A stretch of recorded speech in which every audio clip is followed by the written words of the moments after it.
Ahora, hemos visto en una forma transversal lo que sucede con en el momento de la mecánica de roca, en el momento de la rotura por explosivos. Ahora lo vamos a ver un poco más detalladamente qué es lo que pasa en el momento de la expansión de gases, la creación de una onda sísmica y la refracción de esa onda sísmica. ¿Okay? Como sabemos, en un momento cero, en un momento inicial, ¿no? el explosivo va a estar contenido dentro del taladro, ¿no? Si nosotros iniciamos la reacción, lo que va a pasar primero, en un momento muy pequeño después de cero, es la creación violenta de gases y de una onda de choque. Esto es casi instantáneo, o sea, casi al mismo tiempo, ¿no? Entonces, para poder estudiar esto vamos a separar qué es la onda de choque de los gases, pero en realidad el proceso sucede casi paralelo, ¿no? Muy bien, una vez que se inicia la detonación, la onda de choque empieza a viajar a través de todo el macizo rocoso. Su viaje es circundante al diámetro del taladro, ¿no? Y además de esto, se crea los gases, el volumen nuevo de gases, que empiezan a comprimir, ¿no? Radialmente el taladro y empiezan a crear fracturas o grietas de tensión. ¿Okay? Cuando la onda llega al punto más lejano, que es la cara libre, esta se va a reflejar. Parte de la onda va a empezarse a reflejar y va a empezar a ejercer una fuerza de tensión sobre la roca, y como se rompió, hubo un agrietamiento previo, y va a haber una rotura alrededor de toda la roca. Gráficamente, ¿cómo lo podemos ver? ¿No? Vemos acá, en este gráfico, que cuando hay compresión, ¿no? La fuerza de compresión se va a ejercer en todas las paredes, o sea, radialmente en todas las paredes del explosivo. Entonces, en la parte más cercana, en contacto entre el explosivo y la pared del taladro, va a haber una zona de trituración. La fuerza de presión de compresión va a ser tal que toda la roca se va a pulverizar. Sin embargo, en la zona de trituración ya no existe una rotura por compresión. Lo que pasa es que el gas empieza a formar grietas en forma de estrella, ¿no? Y en forma de cuña, que quiere decir que las empieza a abrir como si estuviéramos haciendo una bisagra, ¿no? La punta va a ser más cerrada y la parte trasera más abierta, como se ve en la figura. Esta expansión de grietas sucede en todos los sentidos y solamente ocurre hasta 1/3 de la longitud del burde, ¿no? ¿Ok? Entonces, lógicamente que para que suceda esta expansión de grietas siempre va a haber una fuerza, representada en este caso por sigma d, que es contraria a este esfuerzo. Sabemos por mecánica de cuerpos es que siempre para una fuerza de acción hay una fuerza de reacción. Entonces, cuando se genera una fuerza de compresión, se va a generar una fuerza contraria que va a tratar de volver al cuerpo a su estado inicial. ¿Okay? Pero como el explosivo es tan grande la fuerza de rotura vence a la fuerza de contraria que quiere tratar de regresar a su estado inicial. Triturada la zona en forma de estrella, va a pasar que se va a ver 3 zonas bien definidas porque en el proceso de rotura por compresión. La rotura por compresión es por la creación de un volumen grande de gases, ¿no? La primera zona es justamente la cavidad donde ha estado contenido el explosivo, ¿no? Y entonces, la segunda zona es una zona de transición, donde hay 3 zonas, hablando mecánicamente, ¿no? 3 zonas de transición. La zona 2A es una zona hidrodinámica, la zona 2B es una zona plástica, la zona 2C una zona fragmentada y la zona 2D es una zona fracturada. A ver, la zona 2A es la zona que está en contacto con el explosivo. Entonces, al momento de que hay la explosión, esta zona se tritura, o sea, se rompe totalmente solamente por compresión, por la compresión que ha creado el gas. La zona 2B es una zona plástica que resiste un poco más a la compresión generada por el explosivo, y probablemente la fragmentación en este lado va a ser un poco más grande, ya no va a haber una trituración completa. La zona 2C ya es una zona que sí resiste más y solamente va a haber grietas, claro que grietas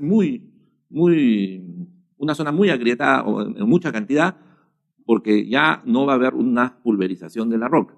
Y finalmente la zona 2D es una zona solamente fracturada, es la zona más lejana a la producción del esfuerzo de compresión y se va a agrietar, pero en grietas más separadas. Entonces, esta zona no va a estar fragmentada, va a necesitar de la rotura por tensión para lograr la fragmentación. ¿Okay? Entonces, el problema es que cuando tenemos explosivo en contacto con las paredes del taladro, siempre va a haber una zona pulverizada que no se puede controlar. O sea, no se puede controlar, es la zona exacta de contacto. Esa zona es la 2A. ¿No? Las siguientes zonas ya tienen una fragmentación mayor. La zona 2C y 2D son zonas solamente de agrietamiento. Necesitan la onda de tensión para ser fragmentadas. Entonces, siempre en cada esfuerzo de compresión va a haber un esfuerzo de tensión contrario que va a querer impedir el fracturamiento de la roca. ¿Esto por qué? Por la propiedad elástica que tienen todas las rocas, ¿no? ¿Y esto cómo se mide? Con el módulo de Young. Las rocas que tienen un módulo de Young más alto son más difíciles de romper. Inmediatamente se produce también la compresión, se producen pulsos, ¿no? Pulsos de tensión. Entonces, los pulsos de tensión generan una onda sísmica, diferente a la compresión generada por los gases, que viajan rápidamente hacia la cara libre. Entiendan que la cara libre no solamente es el espacio libre del banco, o sea, la cara libre puede ser cualquier cambio de densidad en la roca. Si el pulso sísmico encuentra un cambio de densidad en la roca, se va a refractar. Por eso es muy importante conocer bien la estructura del macizo rocoso, porque si hay una falla en el viaje de la onda, o sea, en el camino de la onda se va a refractar. Entonces, hay que saber muy bien, entender muy bien que la onda sísmica viaja a través del macizo rocoso en la misma densidad, a la misma velocidad. Si hay cambio de densidad, parte de la onda se refracta, ¿no? ¿Ok? Entonces, todas las ondas generan el pulso sísmico, que va a ir hasta la cara libre, ¿no? Después de la fase de compresión, también la roca, ¿no? Una fase de compresión interna se deforma, sufre una fase de tensión que intenta volver a su estado original. Esta fase de tensión, ¿no? Se comporta como un resorte, o sea, es como la cuerda de una guitarra. Cuando nosotros tocamos la guitarra, antes de llegar a su estado normal, sigue vibrando por bastante tiempo hasta que se estabiliza. Este movimiento de resorte hace que la roca, en ese movimiento, por tensión y compresión, se vaya fragmentando. Entonces, si lo viéramos gráficamente, sería que va a haber una fase compresiva y una fase extensiva en todas las voladuras, ¿no? La fase compresiva, ¿no?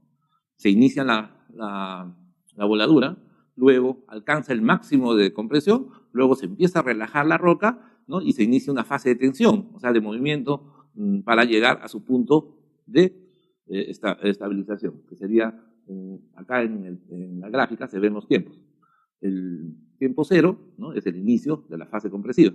En el tiempo 0.01 estamos en el punto más alto. En el tiempo 0.025 estamos entrando a la fase tensiva y en el tiempo 3.08 estamos en una fase de tensión más alta y llegamos a la fase de relajamiento en el tiempo 0.05. Entonces, en todas estas fases ha ocurrido un movimiento tensional y compresivo que si uno de estos supera al otro, se produce una fragmentación. ¿Esto a qué se debe? Se debe básicamente a que todos los cuerpos tienen cierta capacidad a deformarse.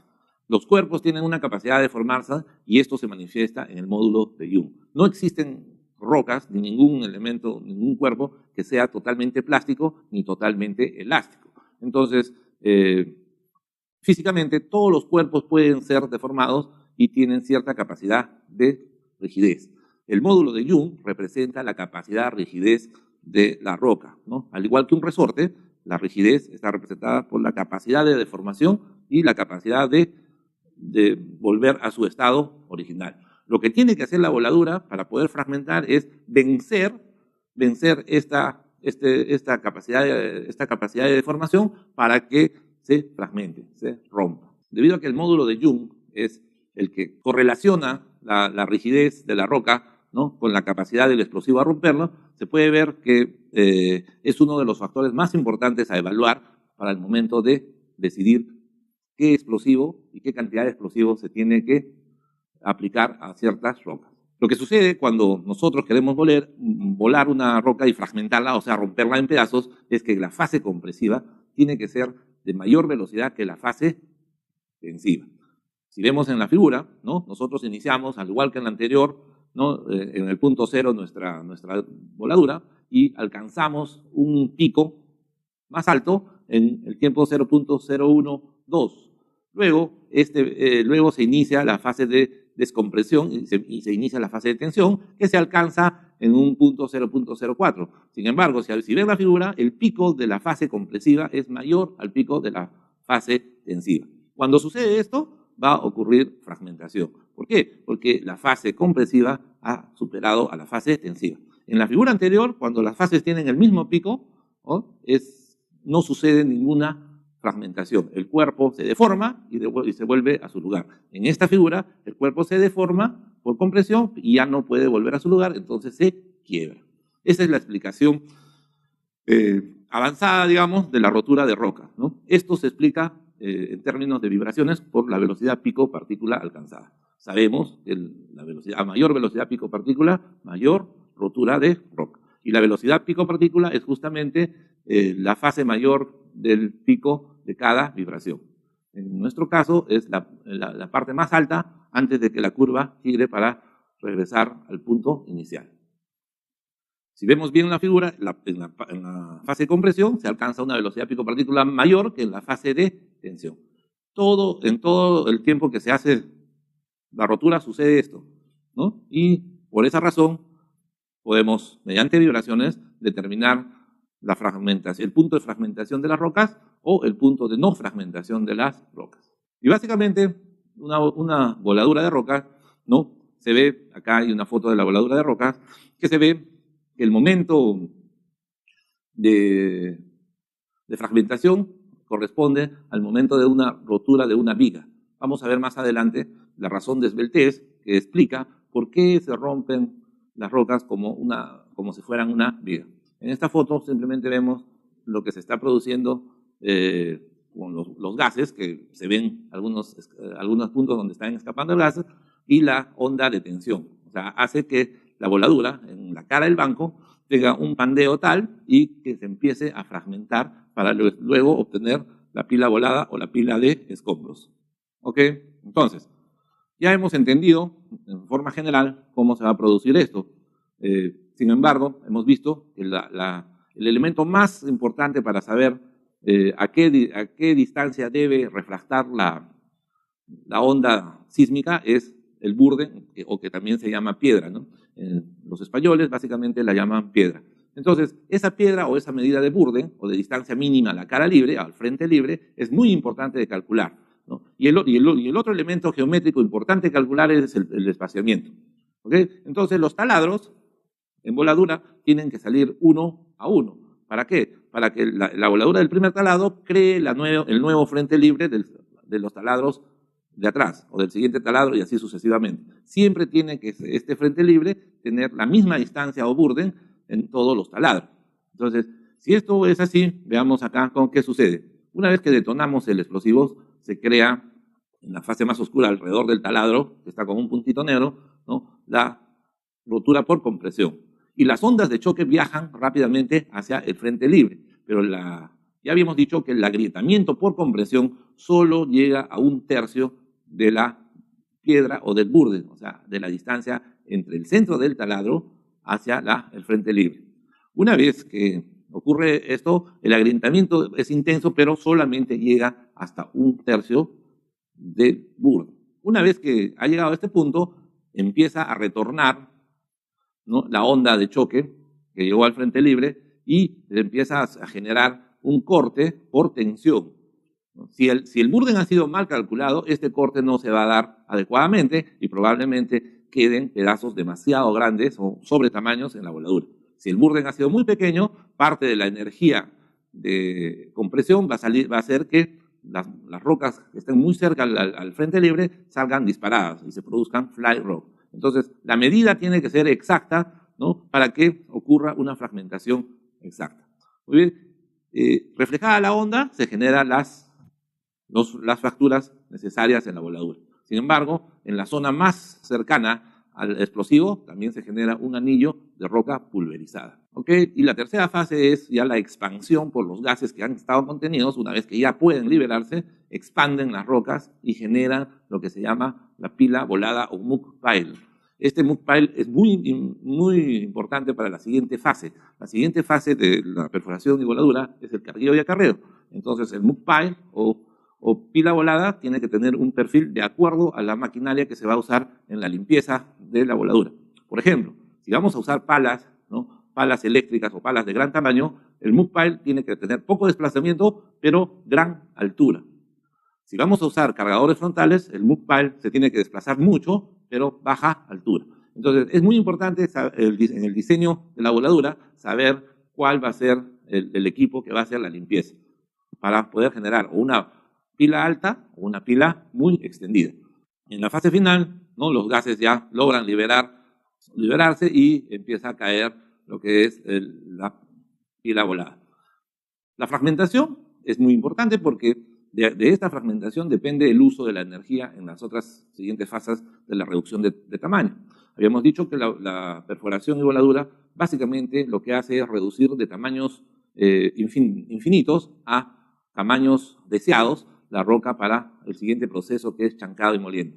Por ejemplo, actualmente los tamaños deseados están entre 30 y 50 centímetros, ¿no? Hace más o menos 2 décadas los tamaños deseados podían llegar hasta 1 metro. Pero se ha visto que la energía que se usa en chancadora para destruir un tamaño de 1 metro es mucho mayor a la energía que se usa en chancadora para destruir un tamaño de 40 centímetros en promedio, ¿no? Entonces, debido a que la energía química es mucho más barata que la energía mecánica, el tema es optimizar los tamaños de voladura de la roca. El tamaño medio actualmente es 40 centímetros. Inclusive se ha visto o se ha evaluado que el tamaño medio viene ya prefragmentado, ¿no? O sea, se han producido microfracturas en la roca que ayudan a que el chancado y la molienda sea mucho más fácil y sobre todo ahorre energía. Ahora que hemos entendido el proceso de la mecánica de fragmentación, ¿no? Vamos a ver algunos otros factores que influyen básicamente en el desempeño del explosivo. Tenemos que entender que el explosivo no es en realidad el agente que genera la energía necesaria para la fragmentación. La perforación en realidad solamente sirve para disponer la energía disponer adecuadamente la energía dentro del banco, ¿sí? ¿No? Porque la cantidad de energía generada depende del peso del explosivo que se usa. Sin embargo, en un banco tenemos que distribuirla adecuadamente. Esta distribución se hace mediante el cálculo de la malla. Hemos visto que el factor más importante de la malla es el burden y el espaciamiento. Ambos criterios son geométricos. Lo que hacen es distribuir los taladros de tal forma que la energía contenida en cada uno no sea la necesaria para romper el área que le corresponde. El área de influencia de un taladro es el área multiplicada por la burden por espaciamiento, ¿no? Entonces, cada taladro tiene una influencia. Y esta distribución es simplemente estratégica. Lo que hace que se rompa la roca es el explosivo. Pero hay algunos factores que también afectan al desempeño del explosivo. El principal factor, por ejemplo, es el diámetro. El diámetro, o sea, entendamos que los taladros son cilindros, ¿verdad? Que tienen un diámetro como área del cilindro y una longitud de taladro como altura del cilindro. Y contienen cierto volumen de explosivo. El diámetro es el que determina el volumen que se va a contener en el explosivo. ¿Ok? Pero hay explosivos que en ciertos volúmenes se encuentran tan confinados que ya no pueden detonar adecuadamente, ¿no? Que simplemente deflagran. Habíamos visto que también había 3 fases termodinámicas en la voladura: combustión, deflagración y detonación. La detonación siempre se refiere a que la velocidad de la reacción es mayor a 1200 metros por segundo. ¿Y a qué se da la velocidad de reacción? A la capacidad que tiene, siempre y cuando tenga espacios libres, ¿no? Para poder reaccionar. Si nosotros confinamos un explosivo en un sitio muy apretado, lo que hacemos es ya no darle espacios libres. Entonces, el momento que querramos detonar este explosivo, no va a detonar, solamente va a deflagrar. En otras palabras, no va a alcanzar una velocidad de reacción mayor a 1200 metros por segundo. A esto se llama diámetro crítico.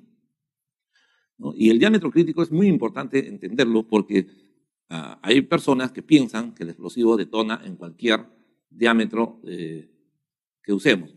Por ejemplo, un error muy usual es que las personas piensan que el ANFO puede detonar en cualquier diámetro. El ANFO vaciado, o sea, el ANFO echaba un taladro en forma solamente por gravedad, no detona en diámetros menores a 2.5 pulgadas.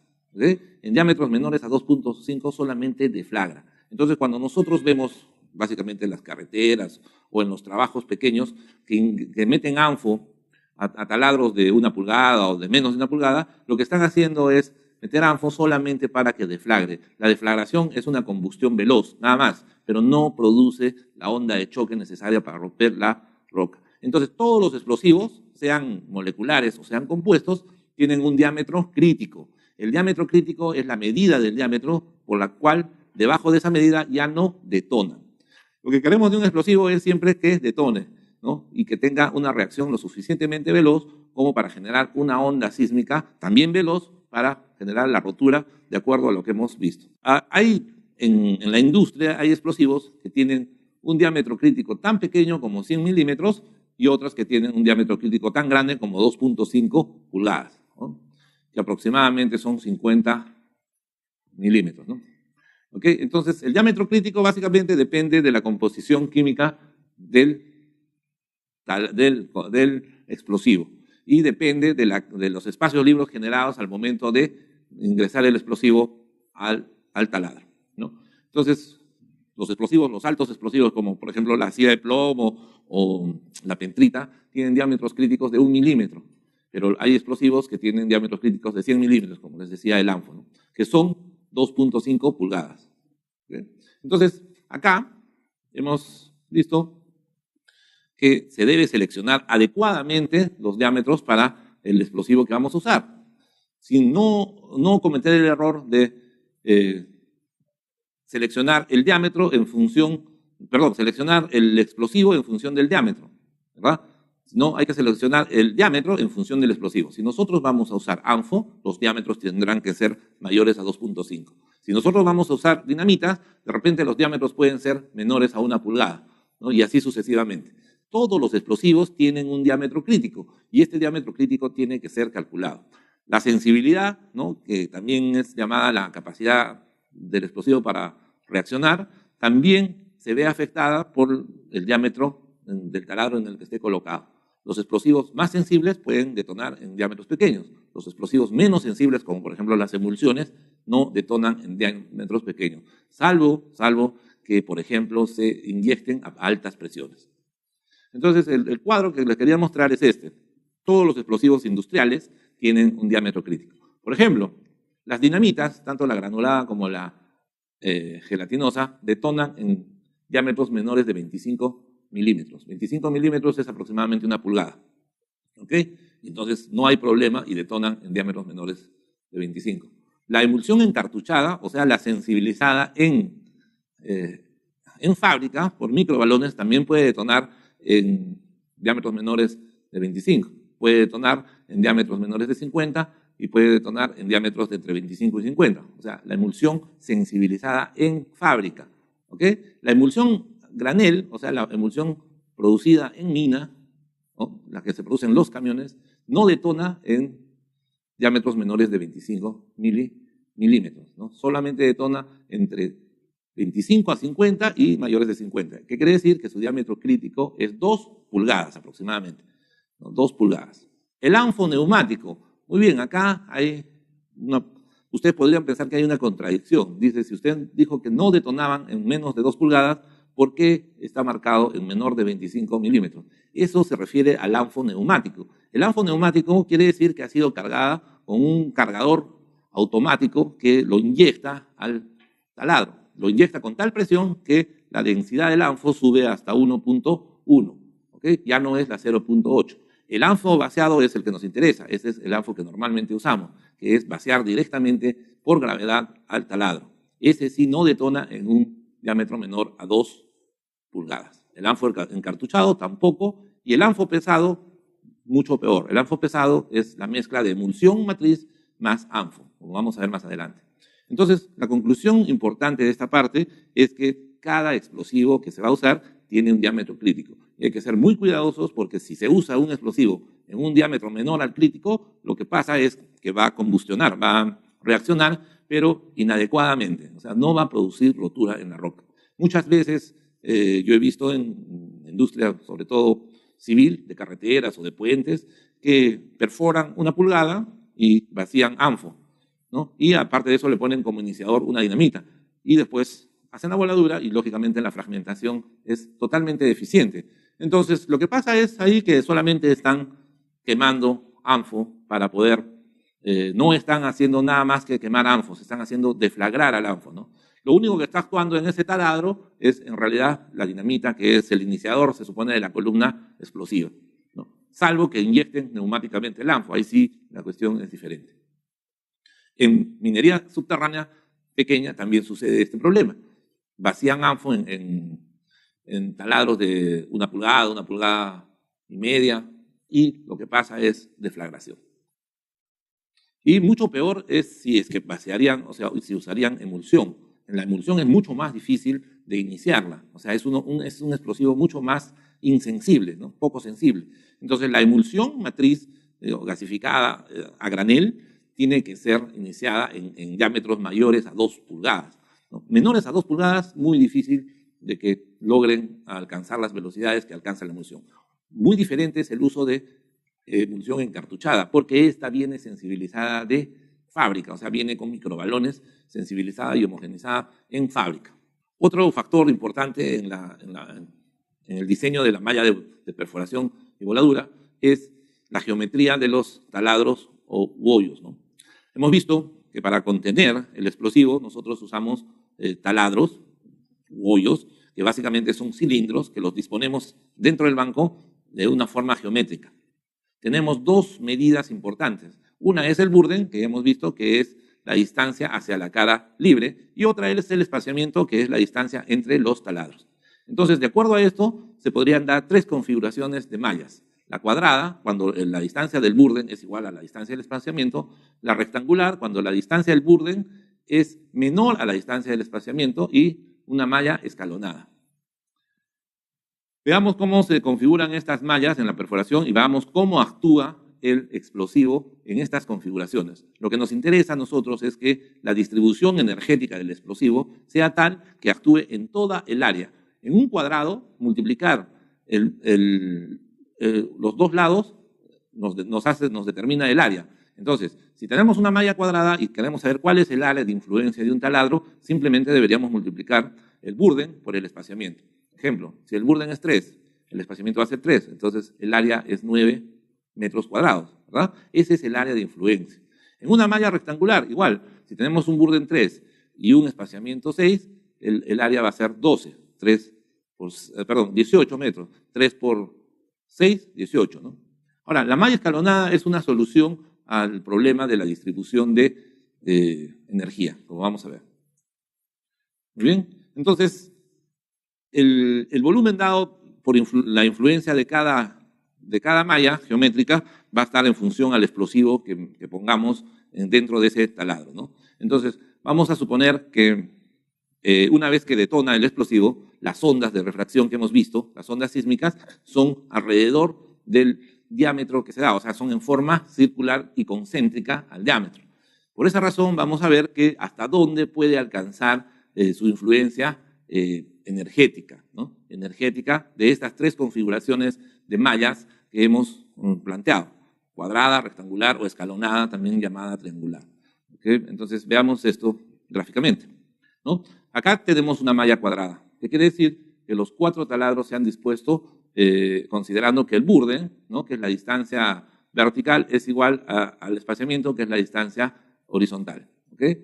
Entonces, los 3 taladros están marcados con azul, que quiere decir que están cargados. Una vez que se produzca la detonación, se van a producir las ondas concéntricas, estos círculos anaranjados, ¿no?, hasta la totalidad del burden. O sea, si vemos geométricamente, hasta la mitad de la distancia del burden hacia el otro taladro, ¿no? En este caso, las ondas se producen concéntricamente, pero si vemos la figura va a quedar un área sin afectar. El área amarilla es un área sin afectar. En esta área no va a haber afectación de las ondas sísmicas ni de la energía de gas que ha producido el explosivo. Entonces, si la roca es muy dura, esta área va a quedar sin fragmentar. Y si va a quedar sin fragmentar, probablemente va a quedar un pilar. ¿Okay? Entonces, no se afecta el 100% cuando se utiliza una malla cuadrada.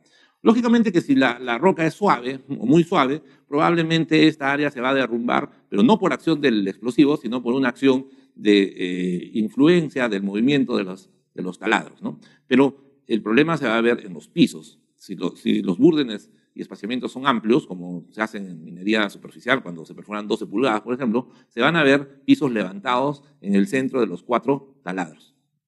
¿Okay? La otra configuración sería la malla cuadrada.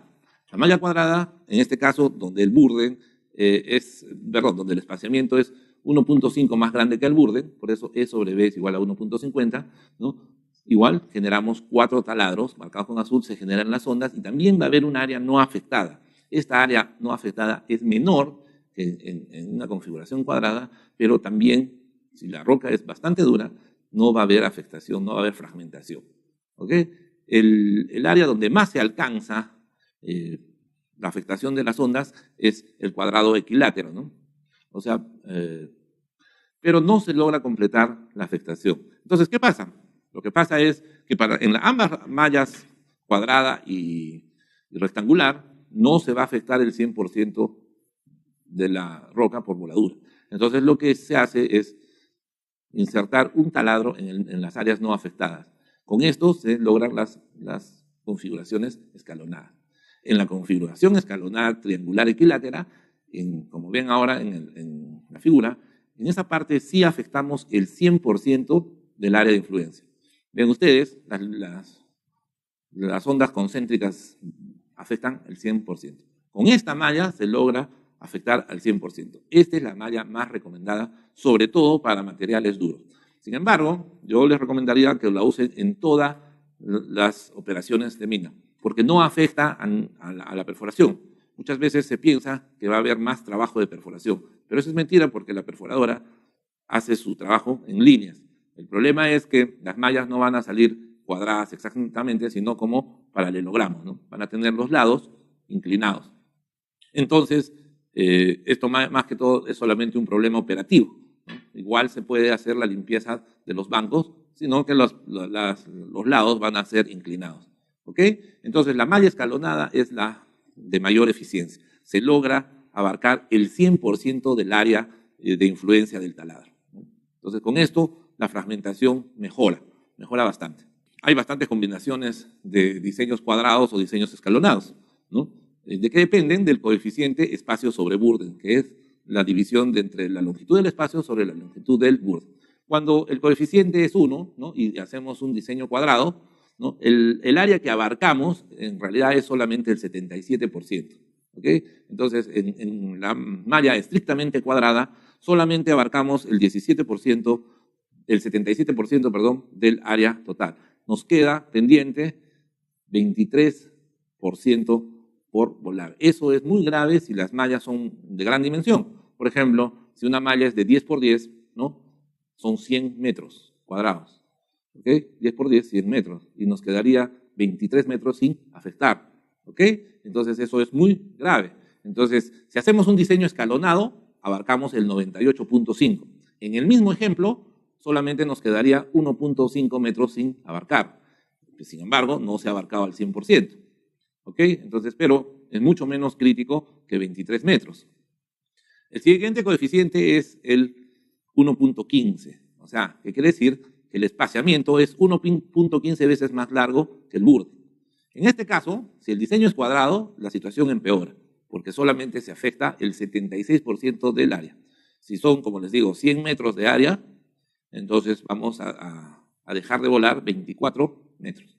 Pero si es escalonado, o también llamado 3 bolillos o triangular, ¿no? Vamos a alcanzar el 100%. Ahí no va a haber ningún problema de rotura por explosivo. Y así tenemos 1.25, son 75 en el cuadrado, 99.5 en el escalonado, 1.5, 71 en el cuadrado, 94.6 y 2, o sea, 2 metros es la totalmente rectangular, ¿no? Eso quiere decir que el burde es el doble, perdón, el espaciamiento es el doble que el burde.